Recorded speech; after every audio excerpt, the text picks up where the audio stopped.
اللهم صل وسلم وبارك على سيدنا محمد وعلى آله وأصحابه أجمعين. ازيكم أحلى وأجمل متابعين؟ عاملين إيه؟ يا رب تكونوا بألف خير.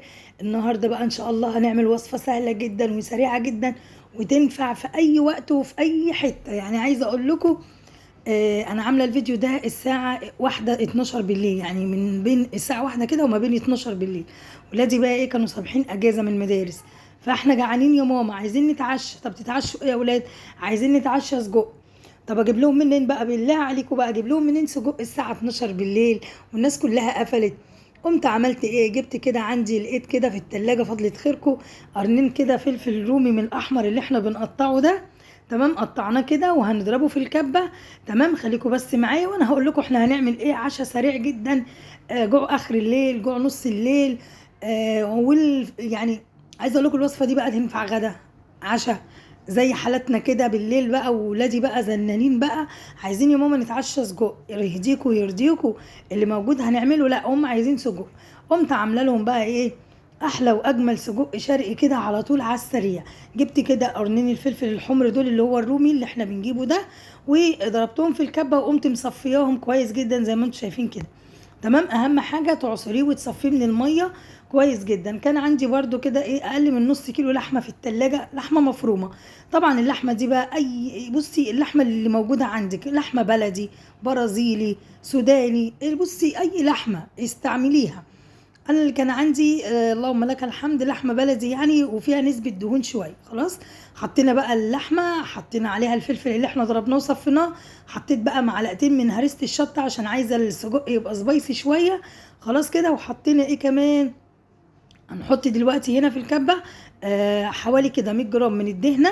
اي برضو نوع دهنه عندك، ممكن دوش، ممكن دهنه الموجوده، بس الاحسن تبقى دهنه خروف. وجبنا بقى ايه ربع كوبايه من الفريك، من البرغل ولا ايه يا ربي، من البرغل كنا نقعينها وحطيناها في الكبه وهنضربها هي والدهنه مع بعض كده ايه، بحيث ان البرغل يبقى ناعم معايا. وهنا هنحط ايه بهاراتنا على اللحمه وعلى الفلفل وعلى الهريسه. وكمان حطيت فصين 3 من التوم على ايه عليهم كده. هنحط بهاراتنا بقى، بهاراتنا ملح، فلفل، فلفل اسود، كمون، بابريكا، معلقه صغيره من الكزبره، معلقه من السبع بهارات، معلقه من بهارات السجق. تمام كده. انا طبعا بقلل بس نسبه اللحمه شويه عشان الكبه تلف معايا بسرعه، ما يعني ما يبقاش يعني اللحمه تقيله على الايه، على السلاح. هنجيب هنا لون غذائي معايا، حطينا منه نقطتين 3 وما كترتش، بس يعزز لي بقى اللون ويديني نفس لون السجق بالظبط. وهنضيف كمان معلقتين من النشا عشان النشا هتربط معايا كل الكلام ده كله. لكن ما تخافيش طعمها مش هيبان خالص ولا كأنك حاطه حاجه. خلاص، هنحط بقى معلقتين النشا في الاخر كده ونقوم ضاربين بقى الكلام ده كله كده في الكبه. وننعم اللحمه بقى مع البرغل اللي احنا حطيناه مع الدهنه. هتلف كده لفتين في الكبه، ونضيف كمان بقيه قطعه اللحمه علشان الدنيا ايه تبقى متسهله معايا. عايزه حضرتك ما عندكيش كبه وعايزه تعجنيها على ايدك، مفيش اي مشاكل. اعجنيه على ايدك وهيديك ان شاء الله نفس النتيجه، بس تفضلي تعجني فيها لحد ما تلاقي انسجه اللحمه بانت معاكي كده. وكل البهارات بقى والبرغل والبصل، ما لا ما حطيناش بصل. يعني الوصفه دي ما فيهاش بصل نهائي، ولا بصل باودر ولا بصل عادي. تمام، حطينا بس البهارات اللي احنا قلنا عليها مع البرغل مع الدهنه. اهم حاجه يا جماعه الدهنه هي اللي هتخلي معاكي طعم وريحه السجق فعلا زي اللي بتجيبيه من بره واحسن. هجيب هنا كيس هحط فيه كده حوالي كده ربع الكمية، يعني هملى كده الكيس ده. بس بصراحة الكيس ده يا جماعة التجربة فشلت معايا. الكيس ده ما ينفعش نهائي. بصوا بقى، هنجيب كيس تلاجة مفتوح، يعني هنفتحه كده زي ما انت شايفة، وهنفرده على الرخامة. وهتاخدي كده قطعة لحمة صغيرة وهتلفيها كده كرة على ايدك، وبعدين تعمليها بالشكل اللي انت شايفاه ده. تفضلي كده ايه، تشدي الحرف الكيس على الحرف التاني لحد ما تديكي شكل السجق. هنعمل دي مع بعض كده. انا بصراحة حسيت ان ايديا مش هتنجز، جبت السكينة دي وبضغط كده وبشد، بضغط بالسكينه وبشد الكيس الجزء التاني، وبيبقى معايا زي ما انت شايفه كده احلى واجمل صباع بقى سجق. بس انا عايزه اقول لك بقى، احنا طبعا مفيش مكنه ومفيش الامكانيات في البيت. احنا بنعمل كده حاجه بيتوتيه جميله سريعه، المهم بنرضي الولاد وخلاص. وهي في الاخر النتيجه واحده. والله يا جماعه عايزه اقول لكم طعمه سجق فعلا واحلى من بره بكتير. ما يغركيش بقى المنظر بقى بيبقى متعلق كده عند الجزار ولا حاجه. بس عايزه اقول لك والله النتيجه جميله جدا، وانتي بقى عاملاه بايدك كده منتهى النظافه. انا عايزه اقول لكم انا كنت جايبه سجق من فتره من عند جزار والله. عايزه اقول لكم ما كانش حاطط ملح نهائي. يعني انا بدوق السجقايه كده وانا باكلها ما فيهوش ملح. قلت والله اللي انا عاملاه في البيت وهتحدى ان شاء الله الجزارين كلها. وعايزه اقول لك النتيجه حلوه جدا. ده كده كان اخر قطعه معايا. بصوا بقى انا جيت بصراحه للامانه جيت اجربه في الكيس ما نفعش خالص. فطالما التجربه فشلت معايا فانا مش هحب او مش حلوه او ما نفعتش ما ادتنيش النتيجه المرضيه يعني. فانا ما حبيتش اظهرها معاكم. تمام. هنجيب بقى انا بقى هعمل كل الكميه بالمنظر ده. وعايزه اقول لك يعني اقل من نص كيلو لحمه اداني كيلو من السجق. تخيلوا بقى فرق السعر يا جماعه. دلوقتي بيتهيألي كيلو السجق عامل 200 جنيه او 200 وشويه اللي هو البلدي يعني الاصلي. لكن بقى اللي هو في السوبر ماركت والحاجات دي انا ما بجيبوش بصراحه. بحس ان هو ملوش علاقه خالص بالسجق. زي ما انتم شايفين كده هنجيب برضو قطعه كده من انا بحاول اعيد لكم اطول في الجزء ده عشان اللي ما خدش باله ياخد باله يا جماعه. وادي بقى انا معانا كل طبق فيه نص كيلو من السجق. يعني لو جبتي كده وزنتيه على الميزان كل طبق من دول فيه نص كيلو. طبعا المفروض يدخل الفريزر لا يقل عن مثلا 3 4 ساعات. انا طبعا عشان بقى اولادي واقفين على دماغي عايزين يتعشوا ولازم يتعشوا سجق. فانا عملت لهم بقى ايه على طول كده من الدار للنار على طول. خدنا كده من الصينيه على ايه على البوتاجاز على طول في شويه من الزيت كده. وهنبدا بقى نحمره كده ونديه لسواعه حلوه زي اللي بنشوفها دي كده عشان نعمل بقى احلى واجمل سجق. انتوا ايه رايكم فيه بقى؟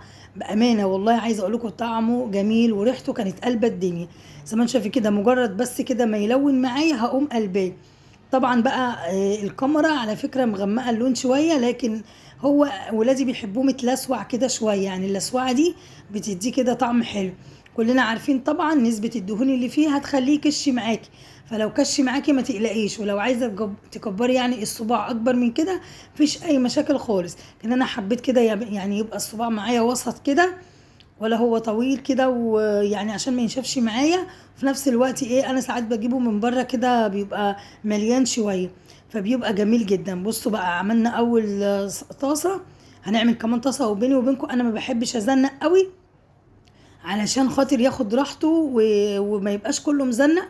واللحمه معايا تستوي من كل الجوانب. شايفين بقى انا بوريكم شكله كده وطعمه. عايزه اقول لكم حلو جدا. يعني انا وانا واقفه كده ودقته والله جميل جميل جميل. يعني ولا احلى من كده. هنجيب بقى في نفس الطاسه حبه من الزيت اللي احنا حمرنا فيه السجق. هننزل ببصلايه كده حلوه جوانح شرايح. اي بصله عندك كده المهم نشوح البصله دي حلو بحبه ملح وفلفل ونديها تشويحه. وبعد كده هننزل بطماطم مبشوره. انا بصراحه ما بحبش اعمل الطماطم ولا هي سليمه ولا مضروبه في الخلاط. بحس ان هي مش بتبقى احسن حاجه. بحس ان الطماطم المبشوره دي بتديني نتيجه احسن بكتير. هنضيف بقى على الطماطم حبه من الملح حبه من الفلفل الاسمر. عايزه تزودي بهارات زودي لكن السجق متبهر. طبعا اللي انا حطيته ده حبه من ميه الفلفل اللي احنا صفيناهم. اوعي تستغني عنهم ولا ترميهم هيدوكي طعم حلو قوي.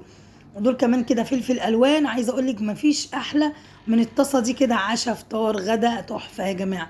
بالذات في السندوتشات. هننزل بقى بالسجق بتاعنا بقى بعد ما الصلصه بتاعتي بقى اتسبكت وحطيت الفلفل الالوان واديتها الملح المظبوط والفلفل المظبوط. ومش هحط توابل تاني لاني انا حاطه كل بهاراتي في السجق القمر ده. وخلاص كده هنقلبه تقلبتين على البوتاجاز وكده بقى معايا احلى طاسه سجق. شايفين يا جماعه الجمال؟ قمر قمر قمر. هننزل بقى بيها في الطبق كده زي ما انتم شايفين. وخلاص كده خلصنا السجق بتاعنا وخلصنا العشاء بتاعنا. يا رب ولادي يكونوا مرتاحين ومبسوطين. شايفين الجمال والله ولا احلى من كده. طعمه حلو قوي. نحط بقى شويه بقدونس كده على الوش. ونجيب بقى عيش بلدي بتاعنا الجميل ده بقى عيش مدعم من اللي قلبك يحبه بقى الجميل ده اللي كلنا بنحبه. هنجيب بقى طبعا احنا بالليل يعني مش معقوله بقى هبعت اجيب بقى فينو ولا اي حاجه دلوقتي. وصبحين طبعا كان اجازه من المدرسه. فقلنا بقى الموجود نعمل بيه العيش بقى طلعناه كده. وعملنا بقى سندوتشات جميله جدا. دول كده حبه شوحتهم لابني بيقول لي ماما انا عايزه من غير صلصه. حاضر. وحطيتهم له بقى جبنه بقى حبه بطاطس كده سلقتهم وقطعتهم شرايح وحمرتهم في الزيت. بقى عندي احلى طبق بطاطس كده وتبلته كده بملح وفلفل وكمون وشطه. بطاطس عايزه اقول لك احلى من السجق والله مش هتصدقوني. عايزه اقول لك حبه البطاطس دول كانوا احلى بالنسبه لي من السجق يلا الحمد لله. يلا ربنا يعين كل واحده على اولادها ربنا يعينهم يا رب. زي ما انتم شايفين عملنا السندوتشات، وادي السجق معانا، شويه ليمون مخلل بقى. لو عايزه تعملي حبه مكرونه جنبهم مفيش مشاكل. احلى واجمل غدا او عشاء بالليل. بصوا انا بدوقه تحفه يا جماعه، والله تحفه جدا. بقول لكم اتفضلوا يلا اتعشوا معانا، جوع اخر الليل الحمد لله.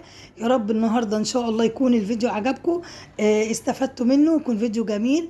احلى واجمل متابعين، السلام عليكم، اشوفكم في حفظ الله ورعايته.